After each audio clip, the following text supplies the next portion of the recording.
جميلة انت قلتها مرة، قلت انا بحب اغني ان ابقى مستمتع بالغنى مع الناس. الجمهور الواسع ده ما بيخليكش تفكر ان ازاي ترضيه؟ ما هو ده فخ برضه بيقع فيه الفنان. طبعا ازاي بتعدي من ده؟ احنا ابتدينا من 2005 وابتدت على 2011 2012 يبقى لينا اسم شويه ولينا اغاني الناس بتسمعها. من 2012 لحد اقدر اقول لك من لغايه 2018 يمكن كنت دايما بفكر الناس هتسمع دي هتعجبها ولا لا. الطريقه اللي كنت بشتغل بيها قبل كده ان انا الاغنيه كانت بتعجبني ولما بتاثر بيها جدا كده وبعملها الناس بتتاثر بيها. من ساعه ما قررت ان انا ارضي الناس وابتدى الموضوع يبقى مش مستقر. حته حلوه في المزيكا لا اصلها طويله شويه فمش هتعجب الناس، فابتديت اتأيد انا بحاجات انا بحطها لنفسي وهي لما بتطلع للناس الناس ما بتحسش بيها. هم كانوا مبسوطين من حته تانية، هم مبسوطين من ان هو انت متأثر جدا بالاغنيه فبتغنيها بطبيعتك قوي، فده وصل لنا.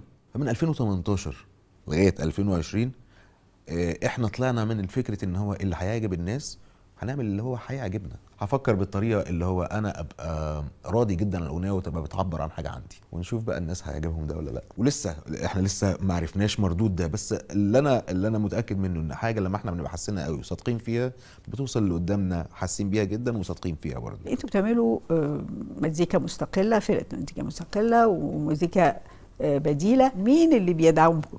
انتوا بتعيشوا بس على تذاكر اللي هي انتوا بتاخدوها من الحفلة؟ احنا لما ابتدينا احنا كلنا بنشتغل، انا كنت مهندس، في واحد تاني ظابط وفي واحد دكتور في الجامعه. كلنا كنا بنعمل ايه؟ كنا بنشتغل وبنحاول نجيب شويه فلوس نجيب بيها سماعه. وكان في فادي اسكندر الله يرحمه وده الاب الروحي يعني بتاع الفرقه، كان عنده استوديو في اسكندريه معروف قوي وقدرنا ان احنا ناخد اوضه عنده. فكنا كل واحد يدفع له 200 جنيه مش عارف نجيب سماعه جديده، نروح الحفله نلاقي 12 بني ادم في الحفله، فاللي هو ندفع فلوس اساسا للحفله. يعني اوقات احنا كنا بندفع ثمن الاضاءات والحاجات التانية عشان الجمهور اللي جه ده ما يكفيش. مع الوقت ابتدت ان الحفلات تكتر والناس تكتر، القعدات لما ابتدت تزيد ابتدينا نطلع من فكره ان هو احنا قلقانين من الفلوس، ابتدت الحمد لله يبقى في فلوس تخلينا قادرين نعمل اللي احنا عايزينه. من دلوقتي الانترنت والسبوتيفاي ويوتيوب والحاجات دي كلها، كل الحاجات دي بقت بتطلع فلوس، يعني بنكسب فلوس وبنحاول نصرفها على الفن بتاعنا. عندنا مهندسين الصوت بتوعنا، عندنا مهندسين الاضاءه بتاعتنا. احنا ما كانش همنا الفلوس، احنا كان همنا ان احنا نجيب فلوس عشان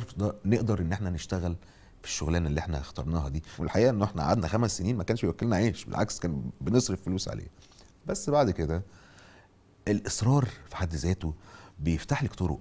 انتوا نجحتوا في فتره كان الجمهور بيمر والبلد كلها بتمر بمراحل كده تغيرات كبيره، الجمهور ده اتغير والظروف كلها اتغيرت. ازاي بتقدروا تحافظوا على ان انتوا تفضلوا عندكم يعني مركز جذب للجمهور؟ الفتره اللي طلعنا فيها كانت الناس عايزين يسمعوا كلمات من نوع تاني، ما بتتكلمش عن الحب، بتتكلم عن اجتماعيات اكتر، بتتكلم عن اللي بيحصل حوالينا اكتر. احنا ما بنعتبرش ان جمهورنا مختلف او ان هو اتغير، احنا بنعتبر ان هم جمهورنا وبيكبر. طريقه تعاملنا مع جمهورنا ان هم زي العيله. لو في مره عملت حاجه جديده وما عجبتش جمهوري القديم انا ببقى متضايق جدا، حتى لو ودتنا في حته تانية عجبت ناس كتير تانية.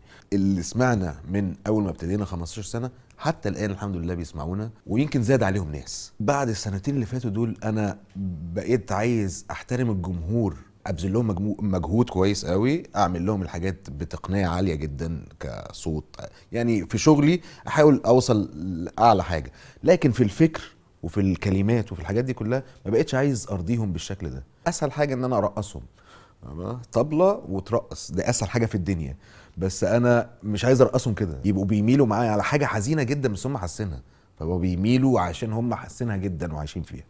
وده بيبان جدا في الحفلات احنا بنبقى كتله واحده. اجمل حاجه في اللي احنا بنعمله اللحظات دي اجمل احساس انا حسيته بحياتي يعني الحقيقه، واتمنى هو ده اللي يفضل موجود يعني.